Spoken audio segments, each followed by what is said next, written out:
soyez pas pressés, quoi. Soyez pas pressés. Je pense que mieux vaut faire un truc bien progressivement que d'essayer de révolutionner l'humanité à 19 ans. Parce que des gens qui révolutionnent l'humanité à 19 ans, il y en a, mais il n'y en a pas beaucoup.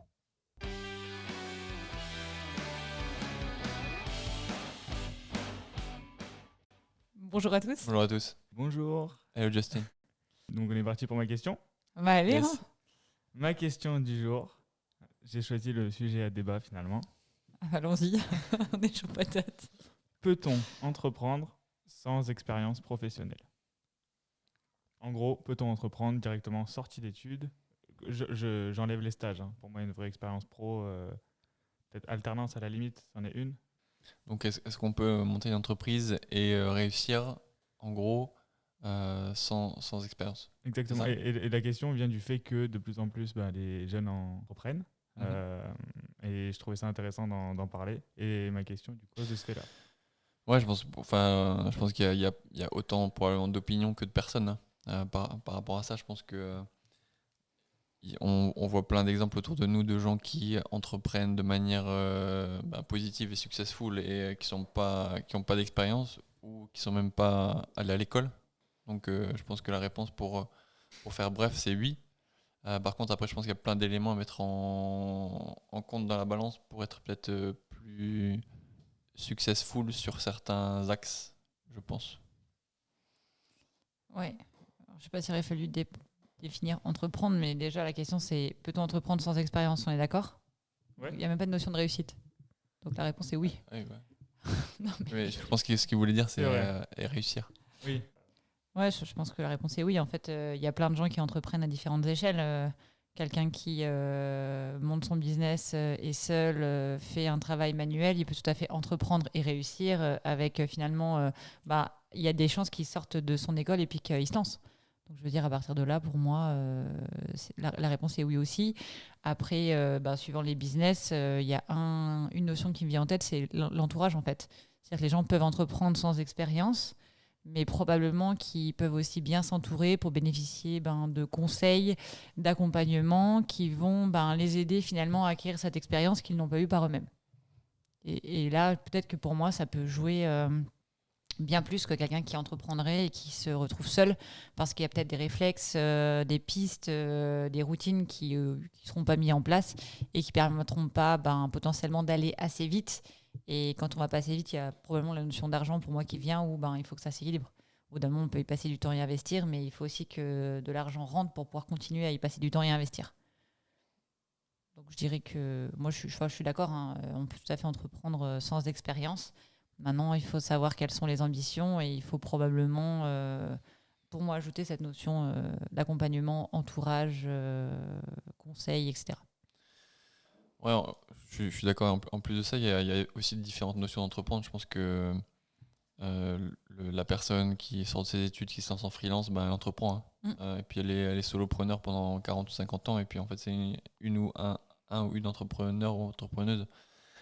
Par contre, la personne qui sort d'école, ou pas d'ailleurs, hein, et qui veut lancer une multinationale et qui y arrive, souvent, alors de plus en plus maintenant, hein, c'est des gens qui sont mis en lumière. Donc on parle beaucoup, hein, de gars, je sais pas, typiquement, je sais pas si vous connaissez la marque Gymshark. Donc tu sais, c'est les vêtements de sport. Le gars il est parti de pas grand chose, il a explosé. Maintenant, je crois que son entreprise elle est valorisée à 1 milliard. T'as des Zuckerberg, pareil, il y en a beaucoup, hein. Par contre, ces success stories-là, elles sont mises en lumière et elles donnent des idées, ce qui est top, je trouve, parce que ça permet à des jeunes qui auraient peut-être pas osé se lancer, ça leur donne envie de se lancer et ils se lancent. Par contre, je pense que pour le coup, le fait de se lancer à ce moment-là, c'est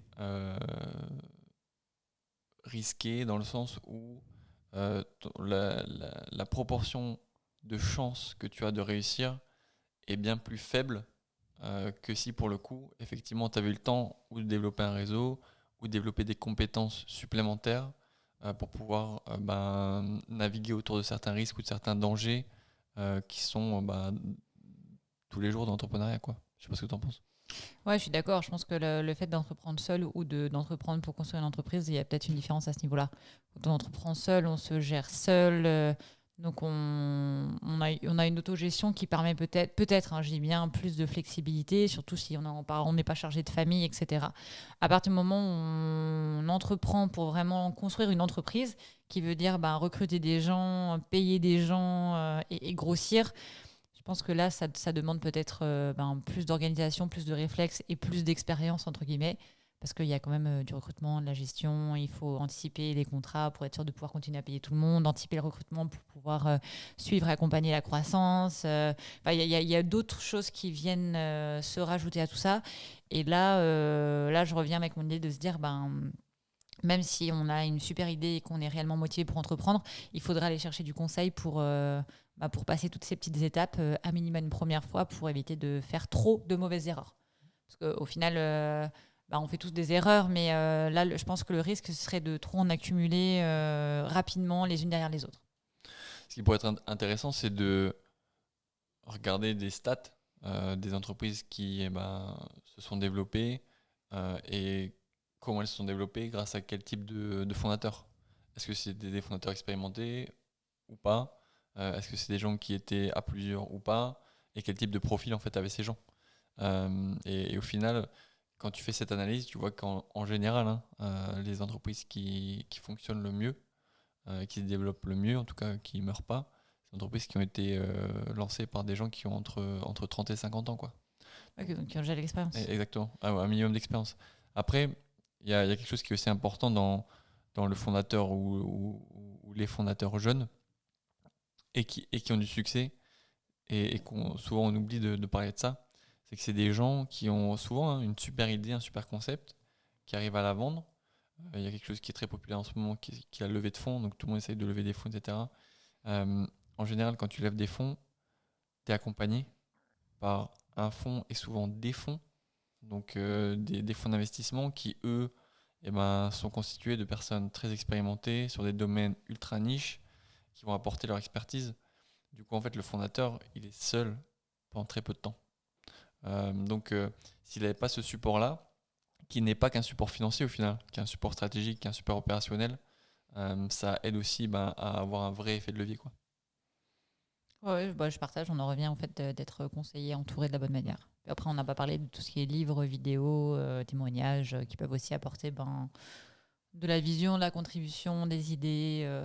Et ça va avec tout le reste, hein. C'est aussi la curiosité de l'entrepreneur. Mais je pense que pour décider de se lancer tout seul en ayant la volonté de construire une entreprise et de ne pas rester solo entrepreneur, il faut avoir une vraie curiosité et une vraie agilité qui permet d'aller chercher les bonnes informations au bon endroit. Pour revenir à Zuckerberg, qui est quand même un des jeunes fondateurs les plus connus au final, déjà, c'est pas le fondateur de Facebook, c'est le cofondateur de Facebook. Et puis, il faut savoir que dans les années 2003, 2004, 2005, tu avais ses parents qui toquaient à toutes les portes pour aller chercher justement des fonds et du support. Donc, il a pu très vite s'entourer, quoi. Et tu vois des gens comme Sheryl Sandberg, par exemple, qui l'ont rejoint très tôt, en fait, dans la vie de Facebook. C'est quelqu'un qui était déjà bien plus expérimenté au final, et qui en fait a pris le rôle de CEO, donc Chief Operating Officer. C'est vraiment elle au final qui gérait l'entreprise, quoi.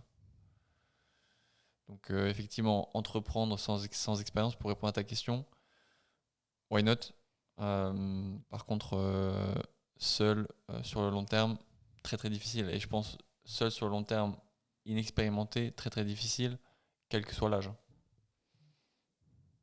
Enfin, je vois même, je fais le rapprochement avec nous. Si nous on était seuls, je pense que ça marcherait ou pas, ou beaucoup moins. Non? Ah moi je suis sûre, moi, je ne serais pas lancée donc. Ouais, c'est ça, c'est qu'en fait tu fais appel aux complémentarités de chacun et du coup c'est ça qui va compenser au final les gaps qu'on a tous en nous, hein. Chacun a des sujets sur lesquels il est super fort, d'autres bien moins. Et du coup c'est ça qui va faire la force de l'entreprise. Tout à fait. Ça permet d'avoir un dynamisme aussi. Ouais, et puis Ouais, d'avoir un miroir en fait. c'est dur de répondre à ses propres questions, ses propres doutes, d'être rassuré sur les choses qui fonctionnent pas, de prendre du recul. Est-ce que c'est la bonne trajectoire? C'est quoi le recul? En fait, quand tu es tout seul, il faut répondre à tout ça. Alors, en parler à sa famille, j'imagine que c'est chouette, mais si les gens sont pas dans le business, bah, tu n'as aucune chance d'avoir un vrai retour objectif avec du challenge et finalement une bonne vision de ce que ça dégage. Alors que voilà, quand t'es pas tout seul, ça permet aussi de se poser des questions, de réfléchir, de se tromper à deux, de réussir à deux ou à trois ou à je sais pas combien. Mais ça permet d'aller plus vite et de pas avoir une vision de ben j'ai pris A et puis c'est super, alors que peut-être que c'est B, puis après D, puis après F, puis après Z, puis de nouveau A. Et ça, je pense que c'est à plusieurs qu'on arrive à aller plus vite en tout cas et probablement à faire moins de grosses erreurs. Du coup, pour revenir à ta question initiale, peut-être tu as peut-être un conseil pour des gens qui voudraient peut-être se lancer tôt ou sans expérience, c'est parler à un maximum de personnes, je pense, et d'entrepreneurs qui l'ont déjà fait, pour vraiment collecter ici et là vraiment des feedbacks et des feedbacks vraiment sincères, hein. Donc je pense que c'est super important. Et le deuxième sujet, c'est sauf si je dirais vous êtes un génie et que votre idée elle va transcender l'humanité, soyez pas pressé quoi. Soyez pas pressé. Je pense que mieux vaut faire un truc bien progressivement que d'essayer de révolutionner l'humanité à 19 ans. Parce que des gens qui révolutionnent l'humanité à 19 ans, il y en a, mais il n'y en a pas beaucoup. Peut-être que c'est vous, je vous le souhaite. On arrête là-dessus? On arrête là-dessus. Est-ce qu'on a répondu à ta question déjà? Ouais, pour moi, vous avez répondu à la question. Après, je pense qu'il y a un éventail infini auquel on peut mettre sur la table, discuter. Mais ouais, je pense que ça a pu aider. Dites-le nous en commentaire sur LinkedIn. Envoyez un message à Anne-Sophie pour lui dire super, super podcast. Si ça vous a aidé, mais l'objectif, c'est ça. Donc, pour moi, ça a répondu à la question. Tu veux faire une petite synthèse? Bah, Ou pas, hein. Non, j'en ai pas fait. En fait, pour moi, ça s'appelait pas de synthèse parce qu'on a répondu à la question qui est oui. Et ce qu'on conseille dans tous les cas, c'est d'aller chercher des conseils, de vous entourer des bonnes personnes, que ce soit directement dans l'entreprise ou autour, lecture, information. Et effectivement, quand on se lance sans expérience, de discuter avec le plus de personnes qui ont lancé leurs propres entreprises pour comprendre quelles ont été les difficultés au départ, où est-ce qu'il faut faire attention, où est-ce qu'on peut aller chercher une information ou un conseil qui va aider à minimiser ça.